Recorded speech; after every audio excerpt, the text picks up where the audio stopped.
We often hear about the bravery of Spartans in movies and games. The legendary warriors with not a single drop of fear in them.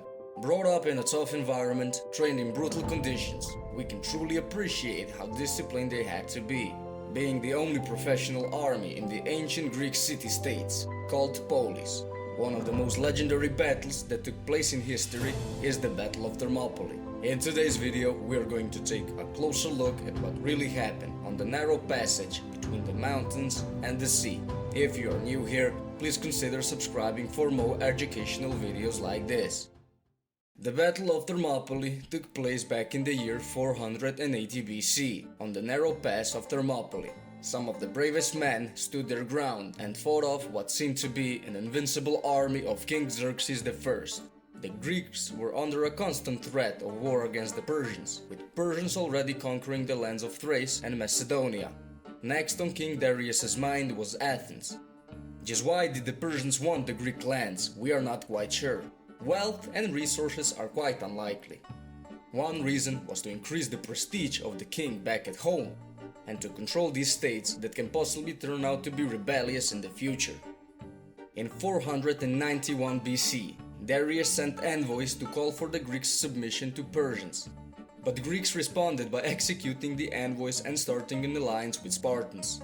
Sparta had promised Greece to help and defend the land from foreign invaders. This caused Darius to respond with outrage and launch a naval force of 600 ships and 25,000 men to attack Cyclades, thus leaving them just a step away from conquering Greece. In 490 BC, Greeks, led by Athens, defeated the Persians in the battle at Marathon. This battle got a mythical status amongst Greeks. Persia, with the largest empire in the world at the time, felt embarrassed and launched a full-scale attack on Greece. In the year 486 BC, Xerxes I became the king after the death of Darius. He immediately started the preparations for the attack. They started building bridges so their troops can move easier and building supply lines. They also dug a canal at Halkidiki. Greeks were about to face their toughest war yet. Even the oracle Delphi advised them to fly at the world's end.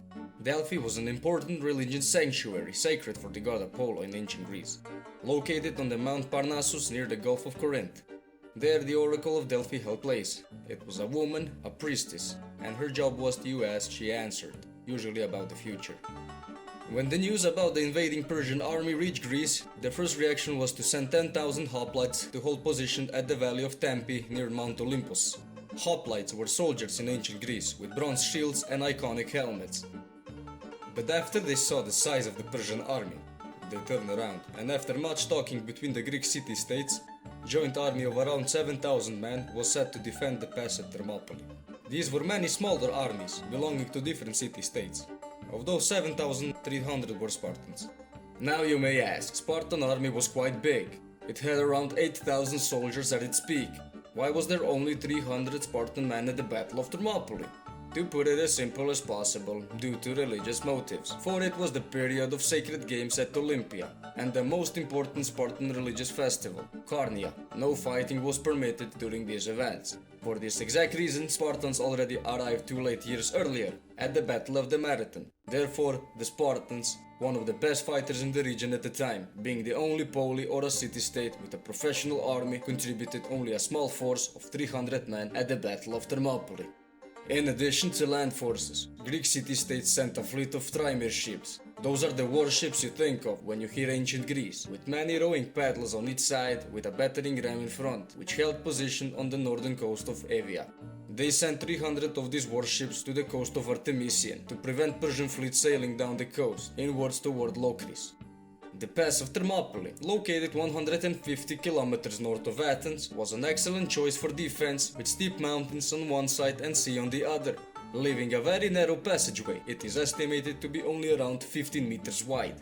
It was there, a 15-meter wide gap with steep cliffs protecting Spartans' left flank and the sea protecting their right flank. Persians, with around 80,000 man army, first waited 4 days, expecting the Greeks to panic and flee. But once Xerxes saw the Greeks holding their positions, he sent envoys to offer the defenders the last chance to surrender. Leonidas's bullish response to Xerxes was, "Come and get them," and so the battle commenced. The Persian warfare favored long-range assaults, using archers following up with lightly equipped cavalry charge, while Greeks favored heavily armored hoplites.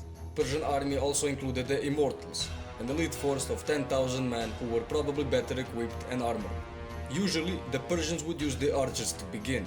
Lightly equipped cavalry then moved in, pushing the enemy back. While the enemy retreated, cavalry on the side flanks would mop up the opposing cavalry. But the narrow pass posed a problem for Persians. They were used to fighting out in the open terrain, but here they couldn't use the flanks as a number size advantage and mop up the enemies. Greeks held the advantage here. At first, Persians fired arrows towards the Greeks, but Greeks' bronze shields defended the attack. By forming the phalanx formation, the Spartans held their ground against the arrows. These shields basically provided a shell, like those on turtles. When the Persians closed in with their light swords and short spears, the Spartans were the better positioned because of their long spears and heavy swords for hard blowing on the opposing enemies. On the first day of the battle, Xerxes sent his Median and Kissian troops. They failed, and Xerxes had to send his Immortals. In brutal close quarter fighting, the Greeks held firm. The Greeks used their tactics of false retreat, then turning on the enemies in the phalanx formation. The Persians were not used to this kind of warfare, which suited the Greeks well. With their disciplined mobility and having a status of being the only professional army in the Greek city-states, they held the ground firm and well for the first day. Second day followed the pattern of the first. The Greek forces still held the pass with having a big disadvantage in numbers. However, a Greek local, a shepherd turned traitor, wanting a reward from Xerxes, he told them about the route around the wall to attack the Greeks from behind. Leonidas, the king of Sparta and the leader of the Greek army in the battle, put some Phocian troops to guard this vital point. But these troops, thinking they are the main target because it was so vital, panicked and withdrew to a highly defensive position when the Immortals came. This provided a problem for Leonidas, because now the Persians can move freely back and forth, not knowing when the ambush can happen from behind. At the end of the second day, a small, seemingly hopeless Greek force withdrew from their positions, ordered by Leonidas. On the last stand, the Spartan king gathered the survivors of the original 300 and some other troops and made a rearguard stand to defend the pass to last man standing. They were hoping to delay the Persian progress in order to allow the rest of the Greek force to retreat or possibly gather a larger force. In the morning, the hoplites once again met the enemy, but this time Xerxes attacked from both sides. But Immortals coming from the back were late on arrival. Leonidas had time to move his troops to the widest part of the pass to utilize all men at once. In the ensuing clash, the Spartan king was killed. His troops fought fiercely to try and recover his body. Meanwhile, the Immortals have arrived at the rear side. The remaining hoplites were now trapped and without their king, were shot at by a rain of arrows, until no man was left standing. After the battle, Xerxes ordered to put Leonidas' head on a stick to be displayed at the battlefield. Meanwhile, at Artemisium, the Persians had a problem with weather, as they lost 400 trimeters in a storm off the coast of Magnesia and more in a second storm near Evia. When they met in the seas, the Greeks arrived late in day, limiting the duration of each skirmish. But once our Greek forces received information about Leonidas, they flew to Salamis. The Battle of Thermopylae tells an amazing story about brave men defending their land, family and traditions. A glorious defeat maybe, but it still provided the Persians a free way to Athens. Many Greek city-states turned over and Athens was sacked. A Greek army, led by Leonidas' brother Cleombrotus, began to build a defensive wall near Corinth. Winter held the land campaign, and at Salamis, Greek fleet baited the Persians into shallow waters and won a resounding victory.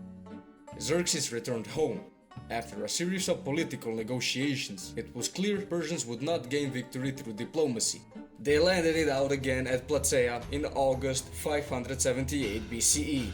Now the Greeks came with the largest hoplite army ever seen and won, ending Xerxes' dreams of conquering Greece. The important strategic location of Thermopylae meant that it was once more the scene of a battle later in history. But that's a topic for another video. If you enjoyed the video, leave a like. Leave a comment if you have any ideas what I can do these videos about. With good suggestions, I will pick one and make a video about that topic. Please stay safe, stay educated, and until next time.